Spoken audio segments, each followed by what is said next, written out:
Баршаларыңызға қайырлы күн, достар. Сіздермен Алуа.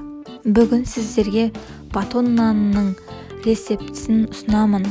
Бұл батон нандар таңғы асқа керемет дәмді, өте тойымды. Әрі жегенге де ыңғайлы. Міндетті түрде жасап көріңіздер.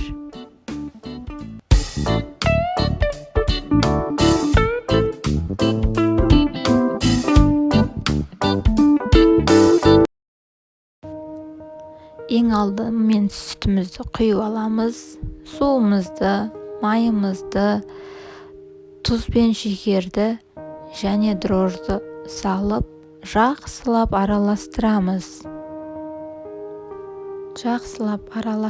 Ерігенше. Содан соң ұнымызды саламыз. Міндетті түрде илектен өтілуі қажет. Мен өзім илектен өткізіп алдым. Жақсылап илейміз қамырды.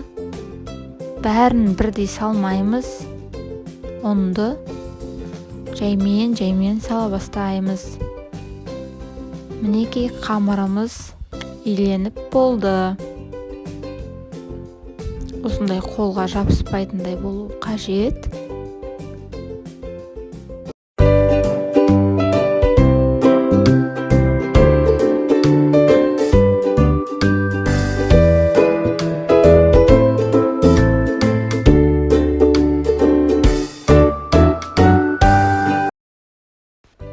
Бетін пленкамен жауып, немесе пищевой пленкамен жауып, ашытамыз қамырды. Міне қамырымыз ашыды. Енді кішкене қолымызға май аламыз.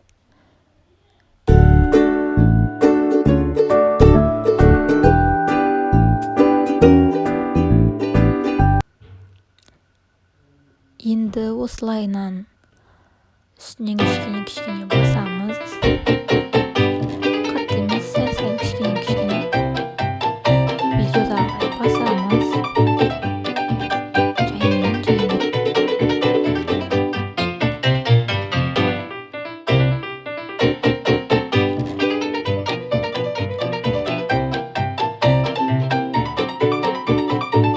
Бұл жерде бір үлкен батоннан, бірақ мен бұны екіге бөлемін, кішірек формада болсын деп.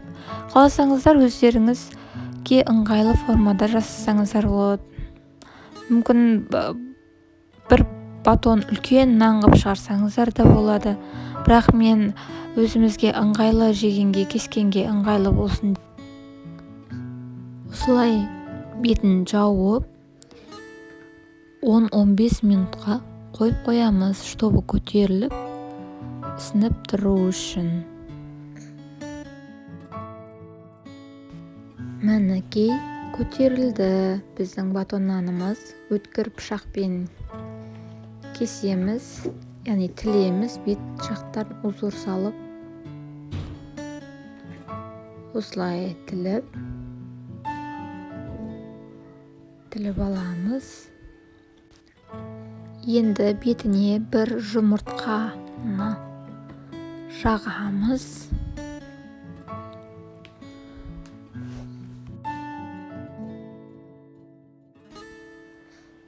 Қаласаңыздар бетіне күнжіт сепсеңіздер болады, қаласаңыздар мак сепсеңіздер болады. Мен бетіне күнжіт сеуіп жатырмын.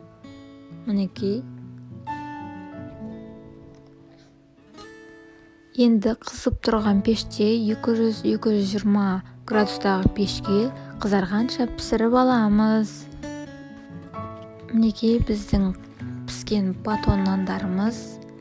Иісі деген қандай керемет. Иісі деген айтып жеткізу мүмкін емес. Любой адамның аппетитін ашады. Өте дәмді десем де болады.